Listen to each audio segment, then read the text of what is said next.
Thank you all for joining me this morning. I appreciate you for being on here and having this conversation. So I really want to stress this portion because there's so many of you. I know we can be polite and want to take turns and wait for someone else to respond.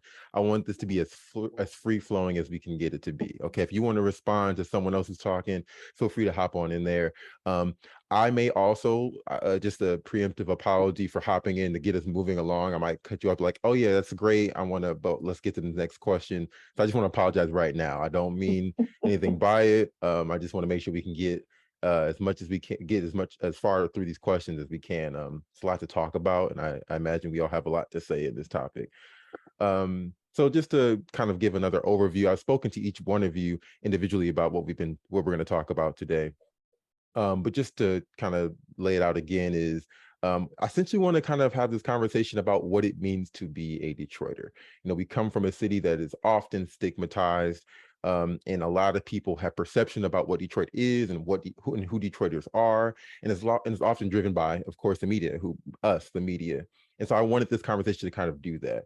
I'm the host of the On the Line podcast from Detroit Free Press, and that podcast, kind of the thesis of the podcast, the mission is to tell the stories tell the news of the city of Detroit, what's going on in the city, but also understand the perspectives of the community residents and tell it through their voices as well. And so what happened actually when we were promoting this podcast on Instagram, there was a comment from a resident who was like, there was a quote that I had that said, I'm from Detroit, born here and raised outside, because I was born in Detroit but raised in Royal Oak Township. And they quoted that and said that quote is the most common verbiage for those who are not actually from Detroit but want to claim it for authenticity purposes. And so it's not about her particularly, or me as the host, and how I feel about it, but it was an interesting sentiment that our editor pointed out, and I was like, that is something that kind of permeates, I think, the metro region here, about people who will often say, I'm from Detroit for authenticity purposes.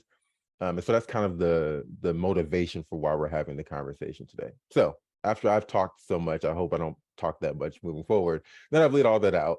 I want to go through and introduce you all. I want you all to introduce yourself. Just give me your name, where you live, how long you lived in Detroit, a favorite hobby, maybe if you want, a favorite thing about Detroit, and then what you do as well. And I'm going to start with Marcia, if you can go ahead, since you were the first one here. Well, my name is Marcia Music, and I am a writer. And I am a writer and presenter. I am a promotion of the proper narratives of Detroit. And I also refer to myself as the Detroitist. I live in the Palmer Park apartment district of Detroit. How long have you lived in Detroit, Marcia? For all of my 68 years. Well, that's really not true. I was born in Detroit, was raised in Highland Park, and lived in Highland Park. And when I thought I was grown, I moved into Detroit, and then lived in Detroit for some years, and then moved back to my family home in Highland Park for some years. And then through a number of circumstances, moved back to Detroit. So basically, I've lived between Highland Park and Detroit my entire life. And in fact, I right now live on the boundary of Highland Park. So I never want to be too far from Highland Park, but I am a Detroiter. Got to give Highland Park its credit. And then let's just go in the order of arrival. So Angela, Jeanette, and then Luther. Morning, Angie Reyes. I am the executive director and the founder of a nonprofit in Southeast Detroit, Detroit Hispanic Development Corporation. I have born, raised, and have lived my entire life in Detroit, specifically Southwest Detroit. So 67 and a half years, almost as much as Marcia. And have actually the middle of 7 generations of my family that have lived in Detroit, from my great-grandparents to my great-grandchildren who have been born and lived in Detroit.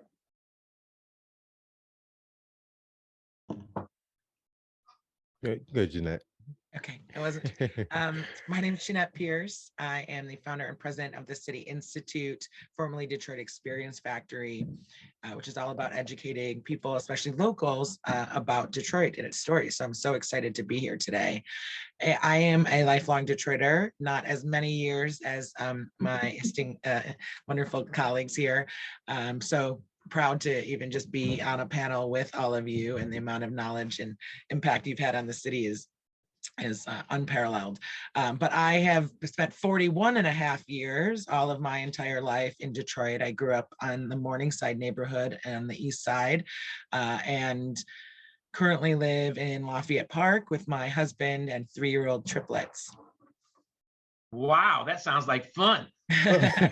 Yes.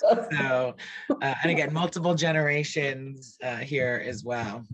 I did go away to college, but I never changed my address and never stayed the summer. I had to get back to Detroit. I've never been away from Detroit for more than a little bit at a time. It's better than me. I definitely changed mine when I went to Georgia, because I was like, well, we need to get these votes in here. So, but yes, Luther. Well, you would pick the oldest guy for last, so I'm not gonna, but I'm older than everybody here. But I'm a lifelong Detroiter, grew up here, grew up on the west side of Detroit, on a little street called Columbus between Linwood and Lawton. Went to Catholic schools, graduated from University of Detroit with a journalism degree, worked at the Detroit News for 30 years, more than 30 years, doing all kinds of jobs, sports writer, Capital reporter, business editor, writer, columns, all that stuff. And then I left the news with the idea of starting a organization to help the city, and this idea for Rise Detroit, which lo and behold, the Skillman Foundation funded in 2006. And we've been going ever since then. And what I'm doing now allows me to take my background in media and combine it with motivating people for community service, and work with a lot of great organizations. And that's how, in fact, I know everybody here because of that work. And and I really commend everyone here for what they do. And it's great to make that transition from kind of like journalist to quote unquote community activist, whatever that means. But it's been a good reincarnation of me, if you will. And I enjoy it a lot. And I mean, just what you spoke to right there, Luther, is kind of why I was excited about this conversation. As hard as it was to try to assemble this panel of folks, very happy with this panel. You all, I mean, part of why you four were the ones that were chosen were for the reasons you all just outlined. I mean, you're long-term residents with varying backgrounds, but you all have this unique mission of uplifting and working for our community. And then you have a lot of evidence from your experience to speak to and add value to this topic. So with that being said, I want to just ask first off, whoever wants to jump in first, what is their definition of a Detroiter? Well, you know what? I'm going to dive into it first. I'll walk the plank first, if you will. I think that there's no one definition, because there's so many cross currents and there's a lot of nuance to this. I think sometimes you want to retreat in your corners. Detroiters want to retreat in the corners for good reason, because we have been slimed and maligned so many times by so many people, so many ways, and we're very protective of our city in that respect. That if the Tigers or the Lions, if they ever did won a National Football League championship, or the Tigers win, or the Red Wings win, we're Detroiters, we're Detroiters, we're Detroiters, we're Detroiters. But if some nefarious thing happens, or like our mayor gets in trouble, or some other things, or a shocking crime of some type, or carjacking or something like that, then we are not Detroiters. We're somebody else. And I think it goes to where your heart is. And I think that you can be a Detroiter and embrace the good, as while still recognizing our faults and our warts, and to work on those to improve our city. I'm like you, that when I think of a Detroiter, initially somebody who lives in Detroit, but oftentimes that's a reference point. But no one knows where Grosse Pointe is or Birmingham is. If you're out in Montana and you say, "Where are you from?" "I'm from Birmingham, Michigan." They don't have a clue, but you say, "I'm from Detroit." They know that. So I think there's a no one way. I mean, I guess if you live in Detroit, you're definitely a Detroiter. That's for sure. But sometimes I think it's a state of mind, because there are a lot of people who love Detroit who don't live in the city limits. But factually speaking, Detroiters are people who live in Detroit. Okay, that's a fact. Definition. You know, but there are a lot of nuances to it. So that's probably not a direct answer, but that's kind of like how I approached that subject. I saw you make a couple faces, Jeanette. I was going to call on you. Sure. I mean, it's complicated, right? Yeah. And I think it depends on, I mean, again, there is the definitive if you live in Detroit, but I do think it's more than that. I think on one side, I definitely, feel like Detroit is a state of mind sometimes, right? Like, if you're about helping your community, knowing your neighbors, understanding the challenges as well as the assets. And I do know people like, again, is someone in Highland Park a Detroiter? I would say yes, right? Most, I mean, again, there's so many different nuances.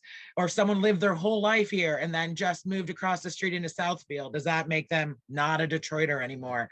Again, so I think there's this larger Detroiter maybe concept that does go beyond boundaries a little bit. I think at the same time, if we're really going to get to it, the resident, and more importantly, can you vote in Detroit, right? So at the end of the day, it's really great. You can have someone who loves Detroit, who maybe lived here forever or lived just across the street forever, and puts their heart and soul into the city. And I would say that's wonderful. And at the end of the day, are you voting and paying taxes here? Because there's also people that do live in Detroit, but their IDs don't say that, right, necessarily, so they might not be voting or paying taxes. I feel like that can be, that's like maybe there's gradations, if you will, that, but I do think it encompasses a lot more than just the residency. And I feel like that comment that kind of, started this conversation that lots of people have, is obviously when you have people that are new to the city, and yes, they are residents, but that's where it becomes nuanced because they live here, but they don't fully and truly understand Detroit as a city. So I definitely think there's a understanding component. What's so interesting about what you said? Oh, go ahead, Angie. I see you're about to speak. Yeah, I agree that it's a complicated question, right, and answer, because and I think the nuances also have to do with the gentrification that's happening, right? So we have a lot of people who just show up. They've been here for maybe a year or 2 years, and either don't have the understanding of the history and the culture that they're moving into, or don't care to, and don't respect it. So I think some of it is also about lived experience, right? What has been your lived experience, especially if you lived in Detroit for a particular amount of time? And like, how long do you have to live in Detroit before you're considered a Detroiter? Is kind of gets debated a lot of times too, right? Or you've only been here 5 years. Well, after 50 years, are you a Detroiter? But again, I think a lot of it goes back to lived experience in having lived through a lot of the ups and downs of the city, and still sticking with the city, even if, like Jeanette had said, some folks in our community, a lot of people are moving to Lincoln Park and downriver because they can't afford to live in Southwest Detroit anymore because it's gotten so gentrified, but they lived most of their life in Southwest Detroit. So are they still Detroiters because that was their lived experience? That's how they grew up and were raised as Detroiters. So their roots are still here. Or if you have people who come here as teenagers and move into the city, their family has moved here, are they Detroiters? So again, I think that shared lived experience is one of the things that people identify with, and that you can kind of, when you're in a room with folks who have that shared experience, you kind of recognize that, right? You know that you've been through the same stuff. You've experienced the same things. You have that deep understanding that's sometimes hard to put your finger on, of the culture and spirit of the city of Detroit. You're Detroit, you can tell people that are Detroiters, right? So what was that Supreme Court saying? you know pornography when you see it. It's hard to pinpoint. It's kind of like that. You know a Detroiter when you see them and when you hear them, because it's kind of embedded in your soul and in your personality. Even, you know, Detroiters have a certain way of talking and walking. For Latinos, a lot of times, Latinos from Detroit who kind of born, raised, or grew up here talk very differently, have very dressed differently, different expressions, listen to different music than, say, Latinos in California or Florida. So, because it's a Detroit culture that people are kind of imbued with. I was gonna ask, as you were responding, Angie, one thing I was gonna say, like, well, how would you know, like, if you're in a room, how could you pick out the Detroiter? And you kind of already had answered that with your response there. I was just thinking, like, yep, that is it. Like, you kind of get to talking with someone when they know the streets. So now I would talk to someone and say like 6 Mile, and someone's like, well, it says McNichols on the Google Maps. It's like, well, it's the same thing, but you wouldn't know because so Right, exactly. it's one of those experiences. So one thing I did want to ask in following up to the sentiment, and Jeanette, you kind of spoke to it, but like, and Marsha, I'm going to direct this one to you because I want to hear from you now a little bit. Do you think, is that a sentiment that you've heard often? The fact that people who aren't from the city can often come in and try to claim Detroit as an authentic thing, like, oh, I'm a Detroiter now because I do this or I do that. I've heard some in my experiences, but I'm curious what your experience has been, Marsha. Yes, of course. Mhm. Many people who come to Detroit, new residents, not visitors, residents, do in fact want to claim Detroit. And of course, there's nothing wrong with that. That's why they moved here, so they could be Detroiters. I think the issues come up when one tries to change the dynamic of the areas in which people live, to make them more amenable to newcomers in some ways, perhaps. The changing of street names in communities in order to fit certain either developmental or cultural mores. Some of these things can be can rankle you, you know. The continual attempt to refer to the boulevard as grand is a particular pet peeve of mine. It is not grand. The street, East or West Grand Boulevard. And I often hear newcomers refer to it as grand.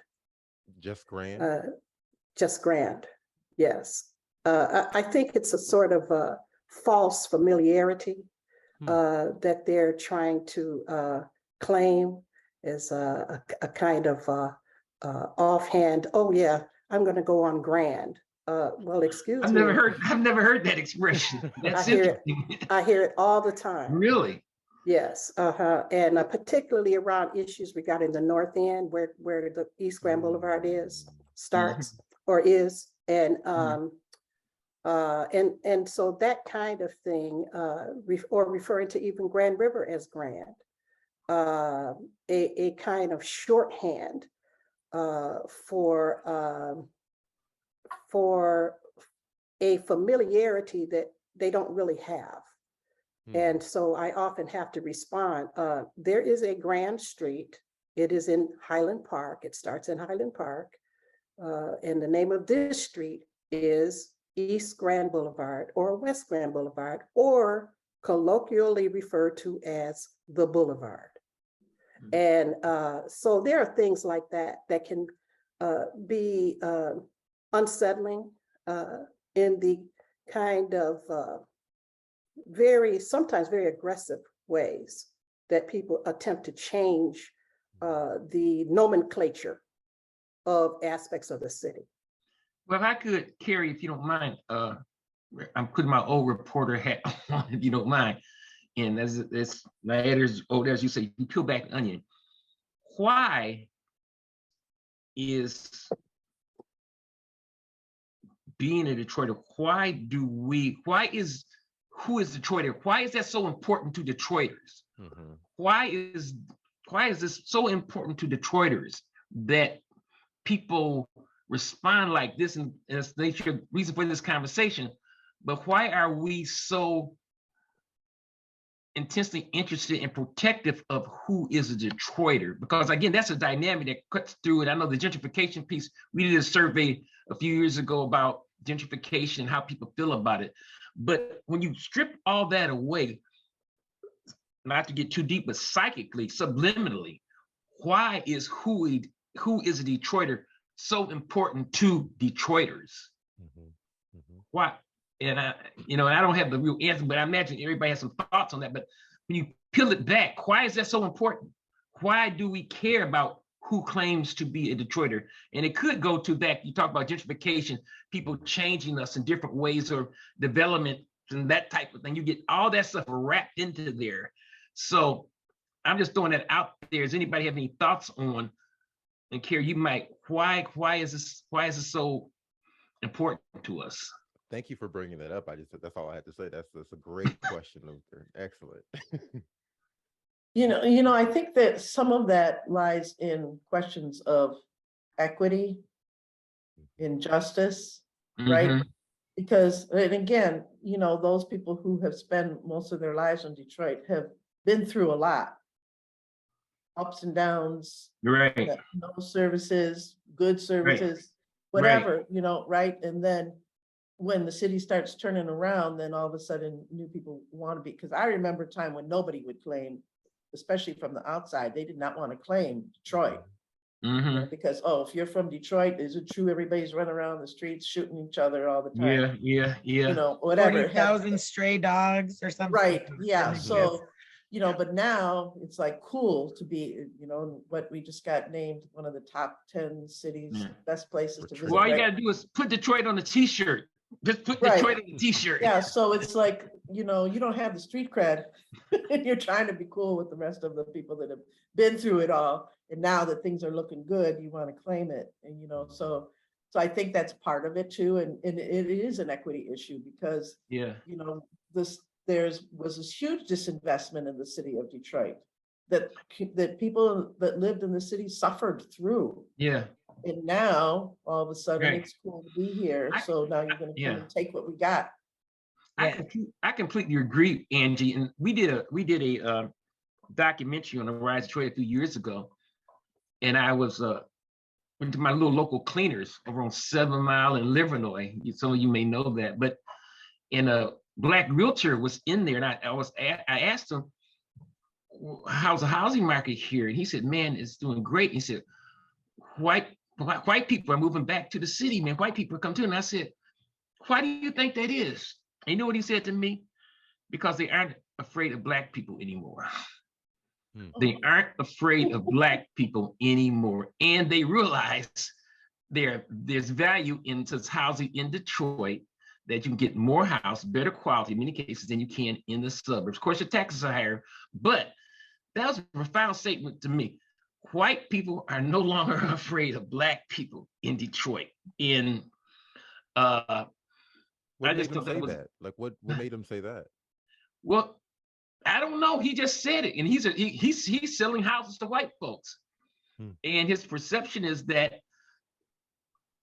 for whatever reason, and I don't want to cast aspersions on anybody, but it was an interesting comment that I happen to have white neighbors on both sides of me right now, and one of them is a long time, but nevertheless, I think there's a perception, there has been a past perception, and we had this huge disinvestment, and Angie, right, and I saw it back in the 60s coming up when my family got ready to move. My father had passed, and we had some insurance money. We were going to move out into Northwest Detroit, and there was a white family next to the house that we were going to move in. I said, this is going to be interesting because I never lived with white folks, and by the time we moved out there, the white person had moved. They were gone. So I think there is a racial element to some of this. There is, and I do think that the issue of justice and equity is a huge, huge one that is underneath a lot of this stuff. It's about fairness. Mhm. And I do feel that legacy Detroiters, longtime Detroiters, they want to feel like, well, we were here, we were, what's that saying? We were here before, we were country before country was cool. We were Detroit before Detroit was cool. Okay. Okay. Mhm. And so, anyway, those were just my thoughts on that.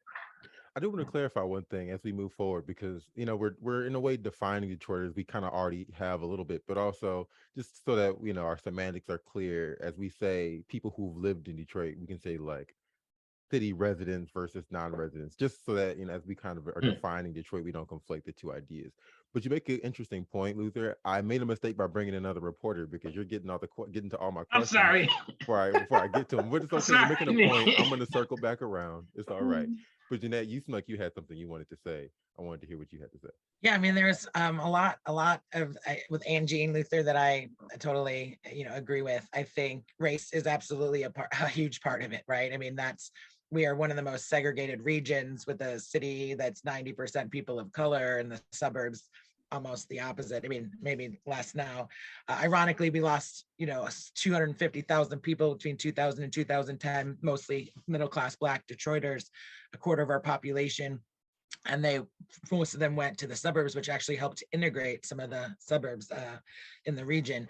But that is definitely a big part of it. And to Angie's point, all the times when people would say, would never, and when we're talking people, we are talking, for the vast majority, again, white suburbanites would not cross Detroit and would be proud about saying, I haven't been south of 8 Mile in X amount of years, right? And now there's, and I was playing on a softball team in East Detroit when they changed the name from East Detroit to East Point, right? That level of separation and not using the name Detroit, everything you could possibly do to not use and be connected with Detroit. So I think if that doesn't happen, this part doesn't happen, right? If you don't have this huge push away for so long, I mean, it's, the ugly duckling or whatever, and again, analogy you want to use. And then as soon as someone gets their braces off, now they're really pretty and everybody wants to take them to prom, right? There is that, where were you when it wasn't the superficial side of things, that I think makes this conversation unique. And now that it doesn't happen in other cities, but that the whiplash, right, from literally don't talk to us and don't associate with Detroit at all, to now Detroit is in the name of suburban businesses, right? That I can't get behind that one. I'm sorry, but like that swing, I think, is what makes it so tension filled, as well as obviously the segregation and race and racism that created the disinvestment, and a lot of the challenges. So I think that's part of it. And that's something we focus on, educating both, longtime Detroiters, but also, if you want to be here, this is the stuff you need to know. I think a mutual friend of everybody, Aaron Foley, wrote that book about how to live in Detroit without being a jackass. That's kind of how we educate, like what I see, do you know about Black Bottom? Do you know about these? How did we get to these empty houses? How did we get to this? Look, normally the narrative starts with New York chef moves to Detroit, buys this abandoned building for so cheap, and that's where it starts. But why was it abandoned in the first place? What policies? And it wasn't Coleman Young's fault, right? Like breaking down those myths that permeate our region, and especially in the suburbs, and in the white community there. If I could chime in for a second, we're right on this point where we're talking about how race plays into this, and I know that and rightly so, we're talking about the history of the city of Detroit when we talk about white flight and people leaving into the suburbs, and it being a majority Black city, and a diversity. We also have Hispanics. We also have, in the region itself, such a diverse community that Jeanette just spoke about. But I even find myself hesitant, even if a fellow Black person is like, that's not from this area, of course, is interested in coming to Detroit and wants to buy a property. I'm just like, well, you want to just buy a property? Like, if you want to come, we want you to invest. So yes, we definitely have some stigma, because immediately in this region, we know that there's such a drastic difference in the appearance and identities of the folks who are city residents versus non-city residents. But for me, it's always just like, well, if you're not going to come in and invest, I don't care if you do look like me at the same time, because that's not going to benefit our community at the end of the day. Yeah, that's just my 2 cents on that. Did anyone else want to chime in and respond to anything that was said before I move on? Well, I would like to say in response to Luther's question Mm. about why is it that we can be very pricklish about some of these things. For me, it's essentially a matter of erasure. We have a profound understanding in Detroit. Even many of the whites who are born and bred Detroiters have a real understanding that there has been a tendency to erase the existence, the very existence of Black Detroiters in many aspects of life, as if we simply don't exist. And as if the culture that we have here is meaningless. And for example, I'm writing a piece now for a journal, a university journal, on the architecture in Detroit and the relationship of this extraordinary majesty of Detroit's architecture and the communities that Black people have lived in for decades now, and how it is simply not known or accepted that some of these most significant, gorgeous communities of Detroit are Black communities, Black Detroit communities. And this is an example of the way that the vile, pernicious erasure of our existence in areas, of our living here in Detroit has been altered. The sense of the narrative has been altered in order to create this vision of Detroit, a certain vision that is very vile and toxic. And the problem is that once you begin to have a certain number of whites move into the city, all of a sudden that narrative has to change, because they don't even want people to know that they're living in a city that is depicted like this. So now, even newer whites that live here want to change these narratives because it reflects so badly upon their own place of living for many of them. But I think that this question of invisible Detroiters is very real, invisibilizing us, relegating us to only the dysfunction or derelicted areas of the city in the mental narrative. I think it's very important stuff. And I know that there is a lot of real significant work that is being done by people who do these historical tours, such as Jeanette, one of the earlier people who have been in the trenches,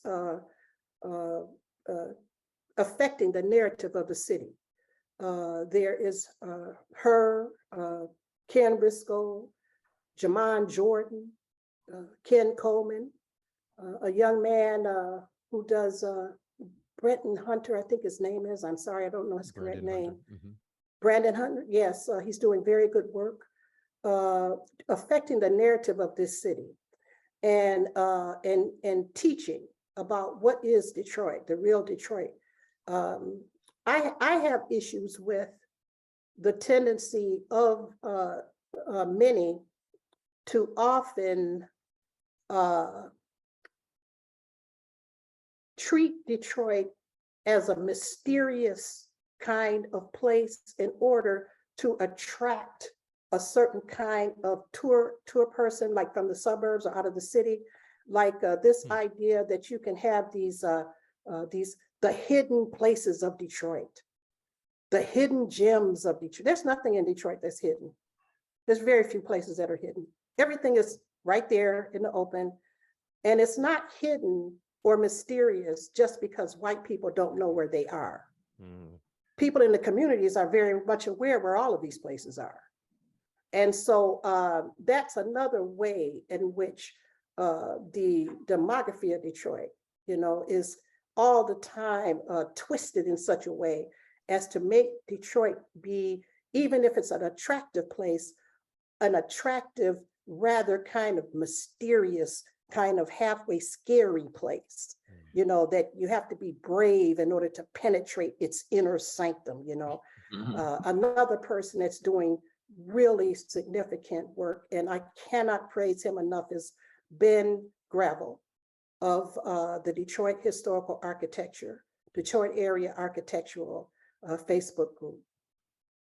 I cannot speak highly enough of the work that he has done over these years to promote the built structures of this city and to talk about the architectural significance of Detroit. And he, in this work, and that page has done more to really educate people, especially outside the city or those who have left Detroit, to see the reality of Detroit. There are people that don't live here that actually think that Detroit is literally destroyed and unlivable. They really think that. And so it has taken all of our efforts to make it clear that no, we're here, we live here. There are beautiful areas of Detroit in which we still live. And I think it's very important work. Marsha, can I ask a question if Cary doesn't Sure. mind? I did see, I did have. I'm sorry, go ahead. I'm sorry, go ahead. Say something, and I ahead. was really looking forward to hearing what Andy Go had to ahead. say Go real ahead. quick. Oh, sorry. Yeah, I kind of wanted to comment on what Marsha was saying about the erasure and invisibility of Detroiters, because I really resonate with that, with the Latino population in Detroit.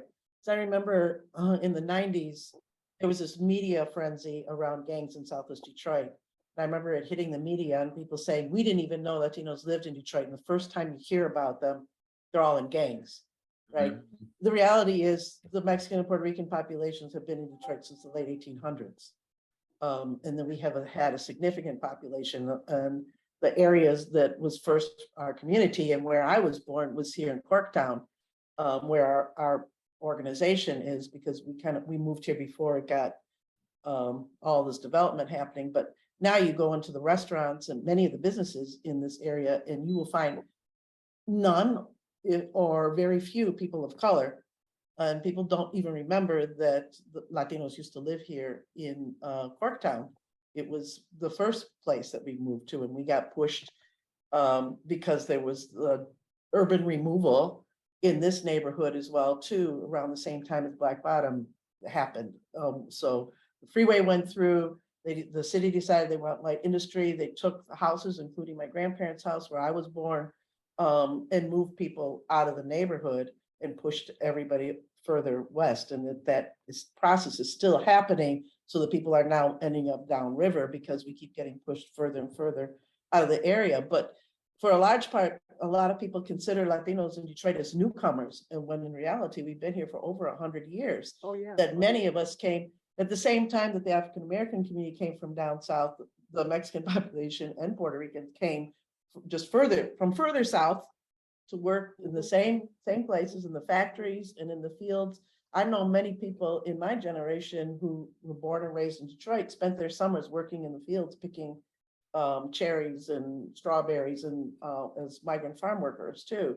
So, you know, we have a long history of being here in the city of Detroit, but are still considered to be newcomers for a large part, and not true Detroiters. So that's been, I've had people tell me, this is my city, it's not yours. And that even goes, yeah, so it's kind of it's a sore point for folks like me who've been here for a very long time too, and multiple generations, that we're still not considered to be Detroiters. And I was going to say, like, that goes back. I just want to highlight what you're saying, along with what Jeanette's said earlier about how, you know, often very segregated the city and region is. I mean, when people look at Detroit, people always talk about, of course, and understandably, the large Black population in it, but it's always so so it's so binary. It's always black, white, black, white. And I can understand as a black man, when I'm talking about what I want to do with Detroit, I come from that perspective. When we look at Detroit's full story and its full nuanced narrative, we definitely have to acknowledge Hamtramck and the Southwest, and that there is a lot more in Detroit when it comes to race and ethnicity that builds out what Detroit is. Luther, your question. No, I was just picking up on Marsha's point, and Angela meant for it too. In terms of media, who bears the most responsibility for shaping this narrative? Is it the media, or is it our cultural institutions? Is our educational institutions? I venture to say this podcast is here because the media is very concerned about, or at least interested in, this narrative being shaped, because most of us, we learn about Detroit, Cleveland, Chicago, New York from the media. And so the media, how that narrative is shaped, is profoundly influential on how people feel about your city. And so that's why, in terms of, when I was coming up through the media, we, and now, of course, No, diversity, this whole issue of diversity, and why do we need diversity in the media? So we can have some other stories and other perspectives who people could know. Everybody can't, all the editors can't be living in Grosse Pointe and planning news coverage in Detroit.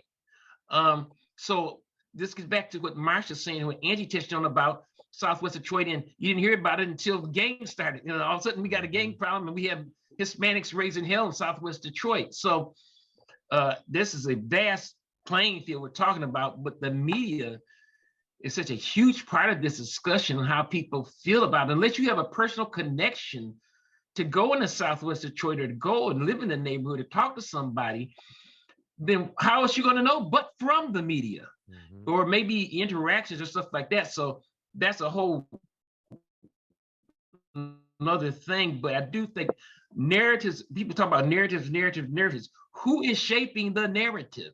And if the narrative is false or misguided, how do we correct that? Is it possible to correct it? Anyway, that's what I was thinking. I don't even think I need to be here, because I mean, we're gonna build up to that's kind of the momentum here. But I'm so happy you brought that up. Jeanette, you had something to say, please. Yeah, I mean, I think there's so much around the silos, right? So this is why we started. Like, I was 25. I knew some, but I realized there was more to know. That was the thing when I started this, and it was that nobody was hearing from Detroiters. Like, you were all these headlines, and people going, let me tell you about Detroit. I mean, I was there till I was 8, right? Mostly, again, white suburbanite. And even, especially the media, we have over the years done tours for so many if you look at, the news, the video, the TV, there two of them are in the suburbs, right? We only have one in the city. How many people who work for the media are Detroiters? If we connect the parts, right? The narrative being told by Detroiters, and also to Detroiters, right? That's, focused on that it isn't just about getting people to come here, but to say that Detroiters, we know a lot, but a lot of times we're so siloed. So what led me to start this 17 years ago was that I was an East Sider. I thought I knew Detroit. And then I moved downtown in 03, started walking places, look at that building. Wait, West Side? And I'd gone, my parents knew the owners of Xochimilco, so we went to Xochimilco's, but that was, that was it, right? What about this whole other part of Southwest? So even as a Detroiter, we get in our silos, and there's so much more for us to know and learn about our own community a lot of times, because when we only were taking those media pieces in, Detroiters would say, there's nothing, they'd be like, oh, we have all these challenges. And absolutely, we do. But a big part that we are always talking about is that good and bad are not mutually exclusive. Right. They exist simultaneously, and they do in every city. So I have people coming from Chicago, help us, and Philadelphia, and they want us to help them. And we think, we all as Detroiters sometimes only focus on these negatives and look at all these other cities as so much better when they have these challenges. We just never heard about our assets. And I believe that you have to know about some of the wins, some of that great architecture Marsha's talking about, some of the amazing small businesses that have been here forever, in order to have the energy to keep working on some of those challenges.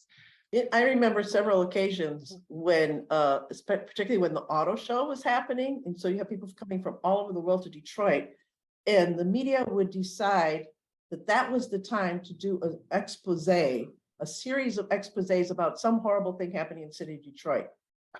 So, why choose that time when the world's attention is on the city of Detroit to talk bad about the city and to talk about all the terrible things when, this, as Jeanette was saying, the same things could be happening in New York, and you never hear them talk bad about New York in the same way, or in Chicago. People still think, those are wonderful cities, but the same thing could be happening there.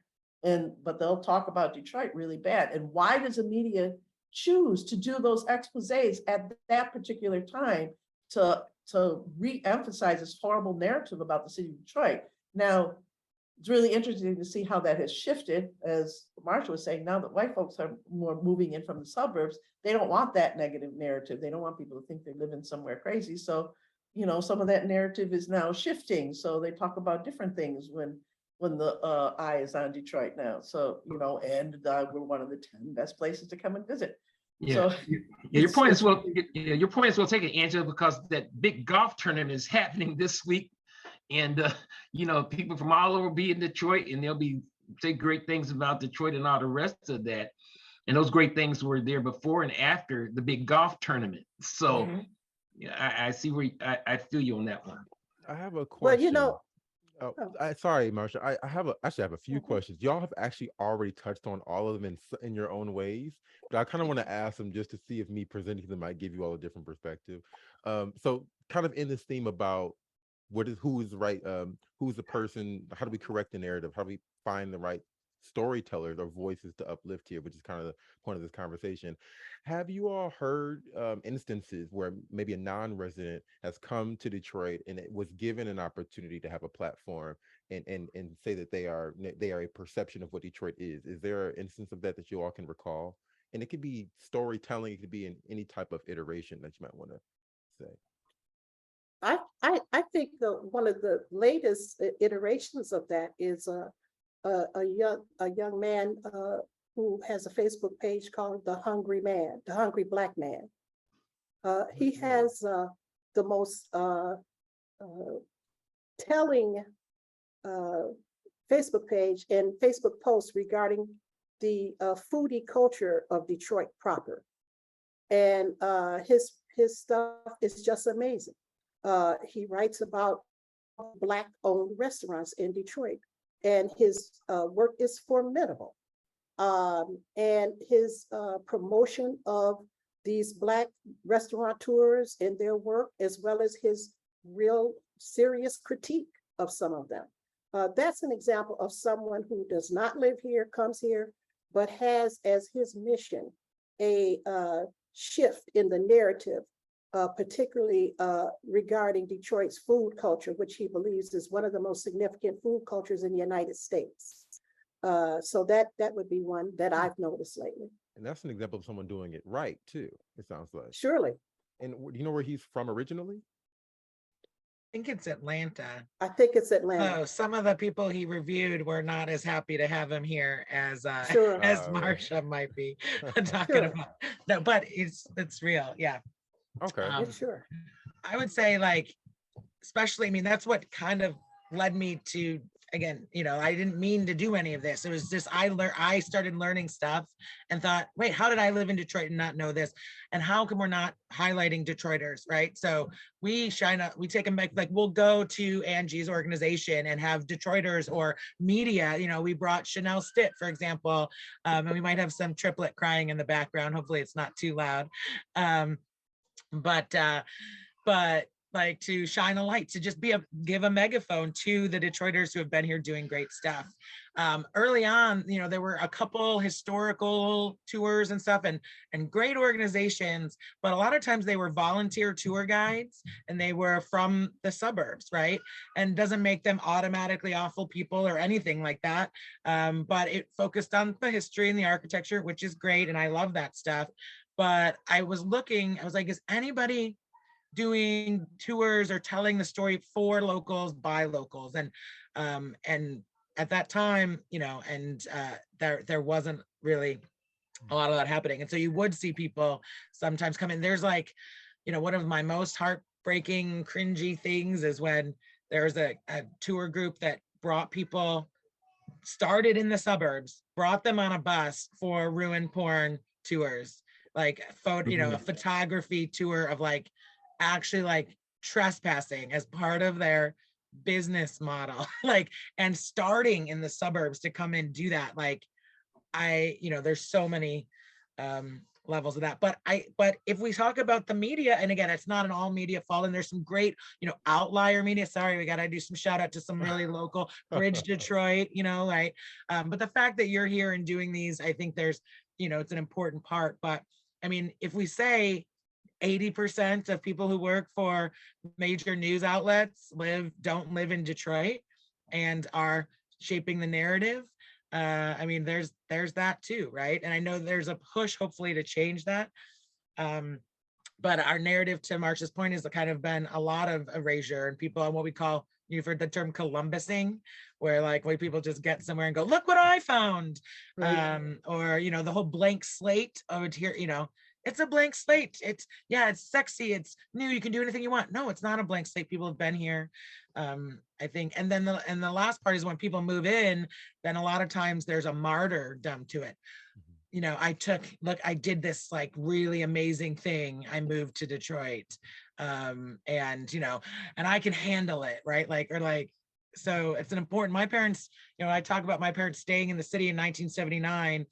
They weren't like, it's not because they were martyrs, it's because they like their neighbors and the brick house, and to be part of something, the community that they loved.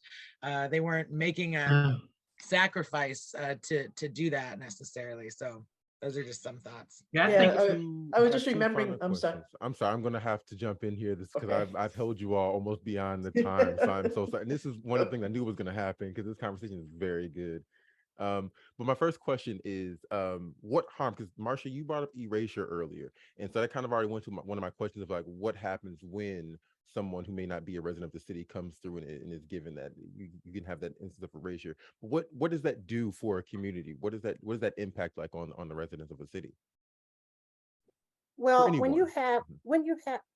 oh, when you have media that devalues and ignores aspects of the city, like for example, when you have a media coverage of, say, stores in Midtown, and only cover the new stores that are owned by newcomers, and completely ignore the businesses that are by longtime Detroiters that have been in that neighborhood doing business for decades. That is such a significant form of devaluation. And it is demoralizing if you allow it to get under your skin, but it also affects the bottom line. When people from out of town come to this area and they want to see the things that they read about, and they don't know anything about these long black stores over here. They only know the newcomer stores. So these things are real. They affect people real in the pocketbook too. I would like to say though that we talk about the use of the media, and we understand the media's role in this really half a century long degradation of Detroit that the media has participated in as it began to collaborate with developers in the building up of the suburban areas and driving people out of Detroit, because that is my take on what is called white flight. I believe that whites were driven from the city by developers and that wanted to develop across 8 Mile. And I believe that the media cooperated with this. And so now that the development has swung the other way, of course, the media has to swing the other way in order to serve those masters. And so now Detroit is the hippest, coolest thing available, except for the fact that these areas where Blacks have lived all the time are virtually ignored. And I think that social media is one of the most significant dynamics to have emerged, because social media can counter and does counter these type of official narratives, because people are all the time posting the reality of their lives on social media and of their beautiful homes and of their neighborhoods. And it can't be denied. You cannot make us invisible anymore. Yeah. And I think that it's very important to go to Jeanette's point about the importance of dealing with real people in the tours and that.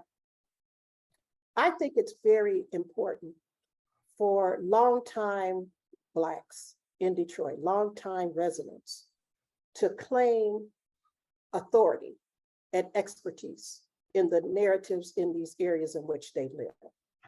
I all the time, particularly on social media, encounter so-called expert commenters on Detroit who then admit that they haven't been in or near Detroit in 40 years. And so this can be rather maddening, because they're opining on things that only people that are living right there in a particular neighborhood would know and will argue with you about it. And it's like, well, wait a minute, I'm living right here, right now. What are you talking about? So I think that us claiming our authority, Jeanette as a lifelong Detroiter, she has claimed authority, on knowing and learning about, most importantly, learning about this city and the reality of this city. And so I think that those are also dynamics for us to ponder. So And I as we're could very wrapping up, quick. I absolutely, I want to hear from you, Luther. I definitely do. I Fair did enough. want to ask a question real quick to Angie, just because you touched on an interesting point, Marcia, about the erasure and like what that means. But Angie, you even talked about how the history of Hispanics in Detroit has been erased. People think that you all are, that they're a new community in Detroit. Can you just speak to what that impact has been on the Hispanic community? There's a real impact in terms of even people's day-to-day lives. So particularly now that this gentrification is happening, you have people moving in, and they're not accustomed to how we are as the people. We have big families. We sometimes listen to loud music. We have a lot of people over. So people get called out, the police get called, but not just the police, immigration gets called because our folks look like we don't belong here. So they would call immigration. And we've had cases of families being detained by immigration because some white person showed up and said, these people look like they don't belong here. So they'll call immigration on them. And people get disappeared that way. Even people who have been born here and they don't happen to have a passport on them. So that people who are US citizens get detained all the time.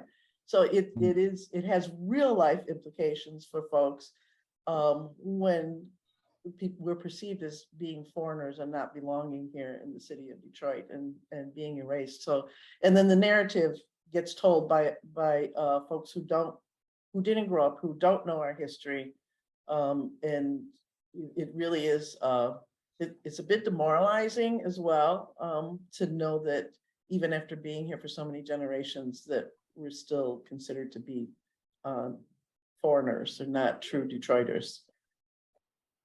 And then Luther, you had a comment. I want to hear what Yeah, just very quickly, the point of, I think Marsha was talking about Detroiters doing things and the voices being heard.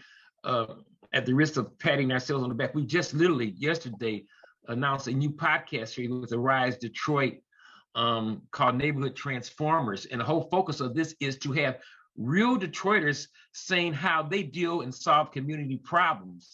In our first podcast, and you can find it on our website, deals with two real Detroiters, Peggy Noble from the College Park Community Association and George Preston of the Mohegan Region Residents Association, longtime Detroiters, talking about how they form block clubs and community associations from their real learned experience of growing up, learning how to do this from Detroiters. The focus of the podcast series is to have the people in the neighborhoods say, here's how we fix this. Here's how we do it. Not to call it you're a consultant or somebody from LA to tell us how to do it. We've been doing it. We've been doing it for years, and we can teach you how to do it.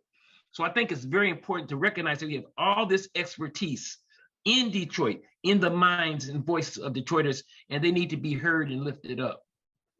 Well, I think I'm gonna wrap us up. I think what y'all said is fantastic. I mean, there were so many points I could highlight over this last hour or so. It didn't feel like an hour at all. Like it flew by. There's more I want to Well, talk you to should have about. known. You should have known. I did, but I knew it would. We do that so that the editing process isn't so unbearable for us. But I will say, just thank you all for joining me. One of the big things I really got from this conversation overall is that there's this large story and narrative of Detroit itself that stretches back into history, and that history can be told through transitions of people and places, and the region evolves over time. But what's most important, what it sounds like, is the residents who have weathered that storm with the city, right? Who have weathered those transitions, who've weathered those changes, who've had those lived experiences. And so, Luther, you brought the question, like, who do we elevate? And it seems like that's something you're already doing in your work right now. So I appreciate you all for taking the time. And I think for me, I hope this is like one part of an ongoing conversation that we have here, because you all are exactly the type of people who I believe need to be elevated in these conversations. And so it's a collaboration process. Yes, I'm from Detroit, but as Jeanette said before, like, I don't know everything, So I'm happy you all came on here. Your collaborative knowledge really added to the conversation. A quick question, Cary, if me, Yeah. is this going to be like shared with the public or just for internal use, or what happens next? Oh no, we have a weekly podcast that comes out every Okay. Friday. In 2 weeks, it should be out. There's gonna be a short version, but I recorded the video version for our video team to use, and we might just publish this full conversation on YouTube. Okay. There were just so many good points. I just don't want to take anything out, so I'm gonna suggest, like, can we just keep this in its entirety and just Cary, can I Yeah. say one last thing very quickly? Yeah, go right ahead. Absolutely. This speaks to, if you're a Detroiter, how do you know you're from Detroit? And I'm going to leave very quickly. I told you this story, Cary. This true story. In Detroit, when you go someplace else, they're going to ask you, what side of town are you from? Almost invariably. True story. 1992, I'm on a church tour in Africa, in Ghana. I'm in Africa. We went to Ghana, Mali, Cape Coast. 3 days out, we're getting ready to go to the Elmina slave castles. I am in Ghana. We're staying at a resort like 300 feet off of the Atlantic Ocean. I'm sitting there by myself. I'm having an adult beverage, just kicking back and chilling, looking at the beautiful Atlantic Ocean. And a gentleman in traditional Ghanaian attire comes up to me and he says, in a heavy accent, says, "Brother, where are you from?" I said, "Detroit, Michigan, in the United States." He said, "East side or west side?"